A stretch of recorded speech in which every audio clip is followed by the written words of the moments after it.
Hi everyone, and today we're joined by Madeleine Charity from Privy, and we'll be talking about wallets and agents. So Madeleine, welcome. What's the biggest misconception right now that you think is out there that you wish would just go away? Something people are really worried about when we talk about giving funds to agents and giving money for agents to spend is that the agent is going to take those funds and just totally drain them. It'll hallucinate a purchase. It will send those funds to a malicious actor, basically that they'll lose all their money. We have really low agent trust right now. And I think it is healthy to not trust these agents implicitly. They are probabilistic. It's not deterministic how they will behave. But what I want people to get comfortable with is that this agent trust problem is a solvable problem. We have solved trust on online spending before. The credit card companies did this around fraud. You know, somebody can take your credit card number and make purchases as if they were you, but you're, as a consumer, not responsible for that. Your credit card companies will take that chargeback risk for you. So that's one way to solve that problem. We can also, at the wallet level, at the spending level, programmatically control what an agent is able to do, how much funds it's able to spend, and basically limit the amount of spending power that the agent has in a programmatic, cryptographic, deterministic way that protects end users' funds.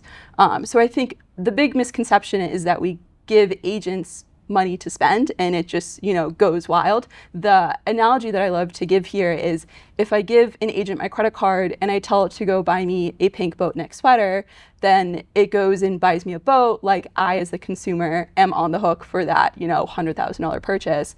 But that is not going to happen. Like we, as payment infrastructure providers, can solve that on behalf of the consumer. And so people should feel like they are protected when they're giving agents funds to spend on their behalf. So agents are getting to that point where we're trying to make them more autonomous out in the world. And I suppose payments really are that extra step that give them that autonomy.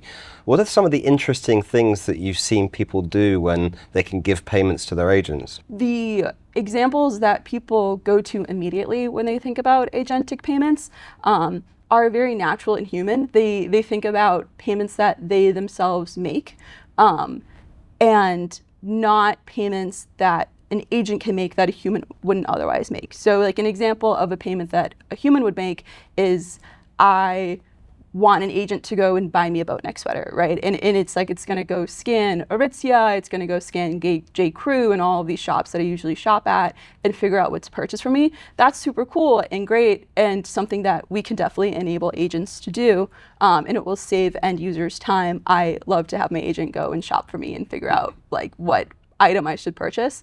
But I think what is actually most exciting is new types of commerce that we haven't even really thought of yet as consumers and as builders in the market.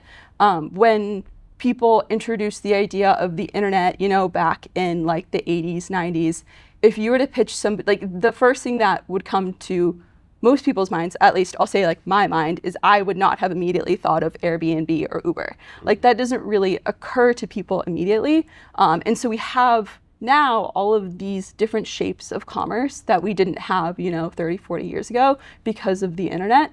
And I think it's going to be the same story with agentic commerce. There'll be all new shapes of commerce that we don't have right now that we can't really even conceptualize yet. Like maybe the most creative minds are already there, but I would put like microtransactions in this category. So including payments in an API request so you can get enriched data. Agents, like when people make transactions, we tend to make big purchases. Like I rarely make a purchase under $5. But an agent can go and fire off, 10, 20, 100 microtransactions in the span of a couple of seconds and gather a bunch of data or a bunch of content to do research on and generate a report for me as a user. And that is commerce. Money is moving, premium data is flowing, but it's not something that we are able to do right now. Right. And at this stage, many people are thinking of agents as just things that can browse websites or call APIs. But you think about how wallets are such a critical piece that are missing in agents. Why do you think wallets are such an important part? Yeah, so I think I think in problems, in questions that need to be answered. And so as a builder right now, separate even from working at Stripe or Privy, when I'm messing around with agents, there's not a great answer. There's not a definitive answer on how to give an agent money to spend right now.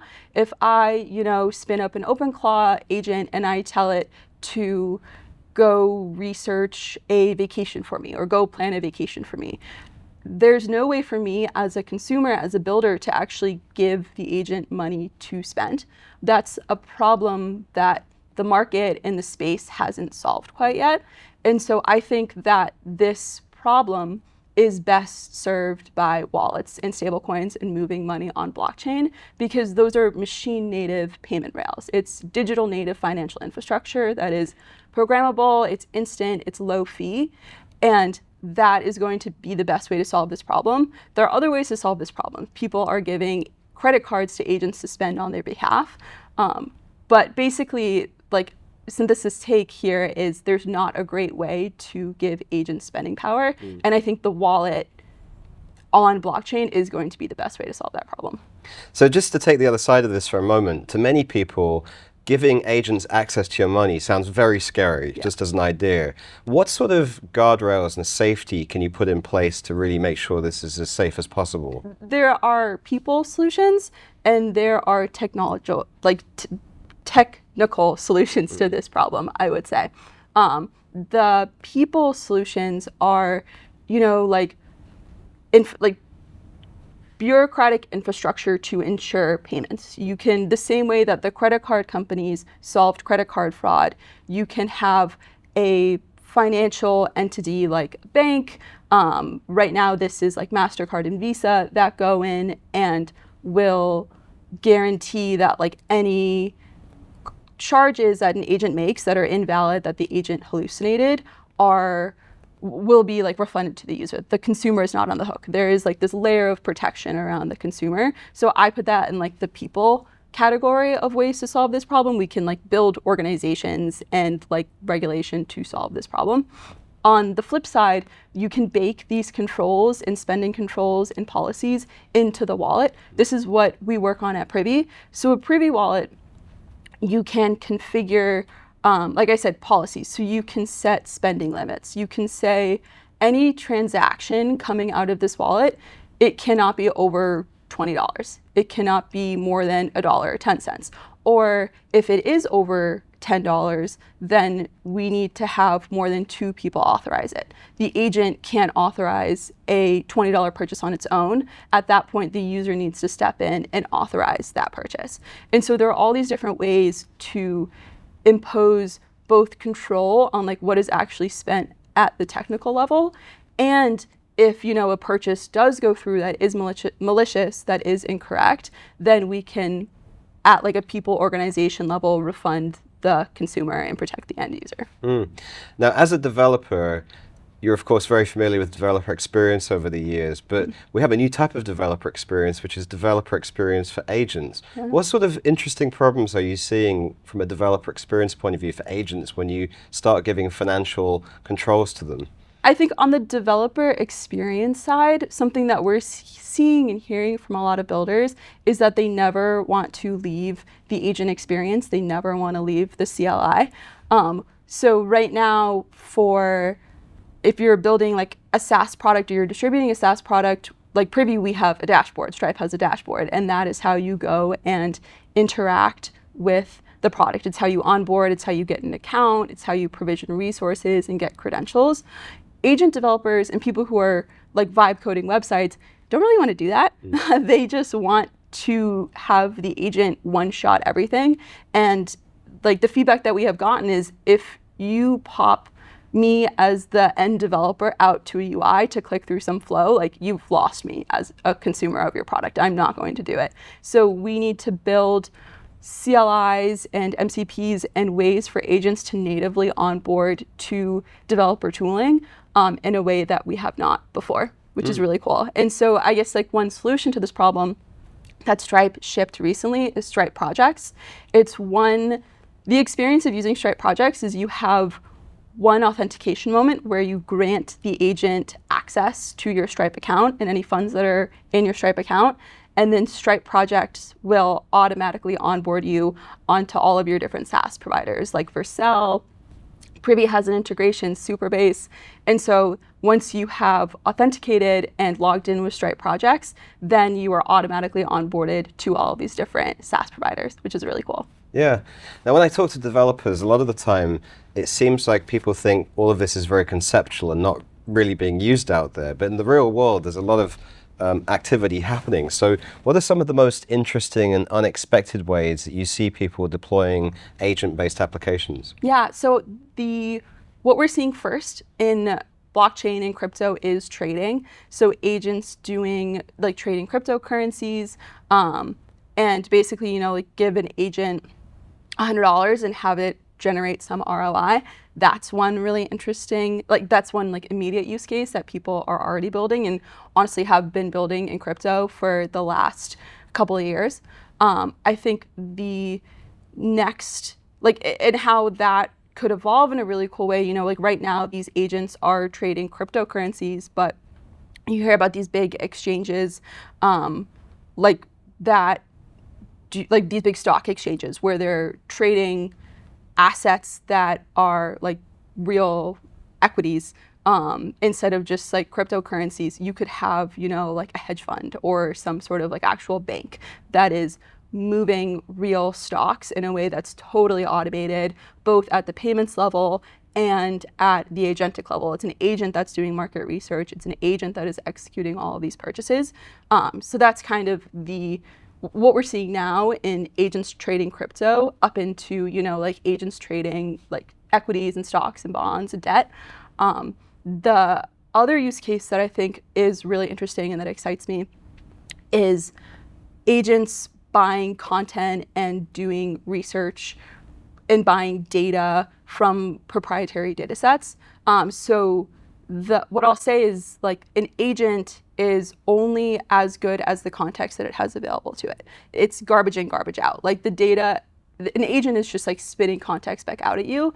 And so for the best agent behavior and the best agent responses, you want to make sure your agent has premium, up-to-date, live information, and not just, the data set that it was trained on back 2 years ago whenever this model was built. And so one really cool demo that John Collison gave at Sessions was giving an agent some funds to generate a research report on how AI was going to impact energy costs. And the agent could go and buy information from different sources. In the real world, a live version of this would be the agent going and buying articles from the Wall Street Journal, where the Wall Street Journal puts a 2-cent paywall in front of each of its articles, instead of, the subscription-based pricing that it has today.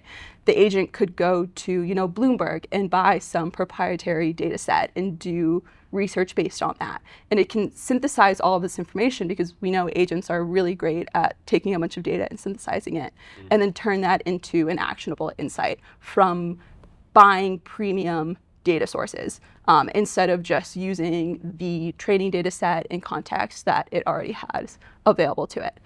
The historical moment, because I'm a major history buff and I love tying things back to historical moments.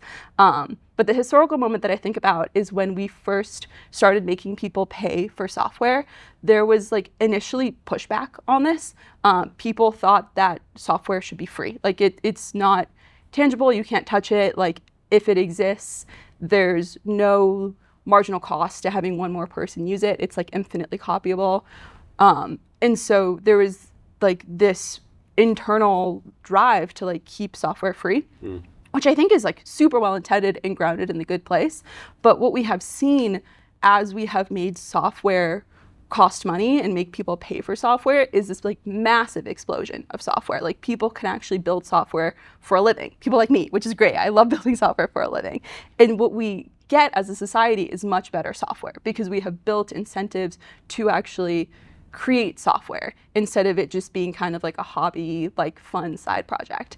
And so I think that will be a really cool downstream effect of agentic commerce in the future, is when we incentivize creating good data sets for agents, for exposing more information about the world and putting that behind a paywall that an agent can access, then it'll be great on both sides of that marketplace. We'll have a proliferation of more open data that's accessible to more people, and we'll have better agent responses and better agent behavior because the agent can, obviously go access that information and improve. Yeah. Now, since you're a history buff, but also you work in one of the most interesting parts of tech right now, I want you to think 3 years ahead and put you on the spot. Like, what does the world look like with millions of agents running around making payments between each other? What are your views on that? Immediately when they hear about like a world that looks like that, feel scared. I also feel really scared. Change is really scary. Like, our economy is about to go through a major transition, and as a human, transitions are really hard.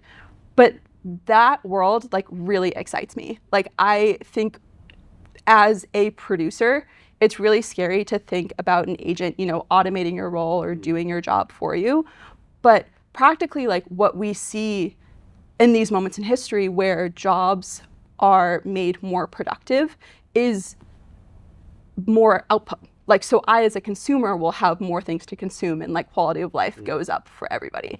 And so you can think about, I would try and reframe, the AI can do my job, which I don't say as a hypothetical. The AI can do my job.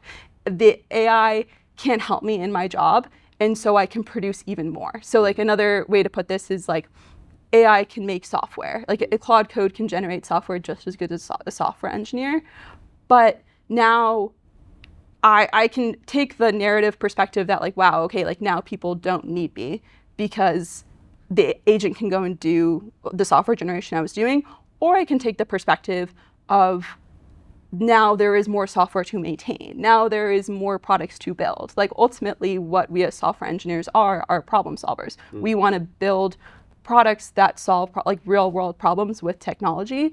And now, we're not at the register assembly, low level programming in C level of creating that software, but we are able to more effectively build software in a way that we can identify more problems to solve. There are always going to be problems to solve. There's always going to be software to build, and now we'll just be able to do it more effectively. Yeah, well, that's fascinating. And you gave a great presentation that we'll put a link to in the description so people can watch the entire version of this. But thanks very much for joining us. We'll also put a link for people to follow up with Privy if they want to try some of this out. But thanks for joining us, and we'll see you again soon.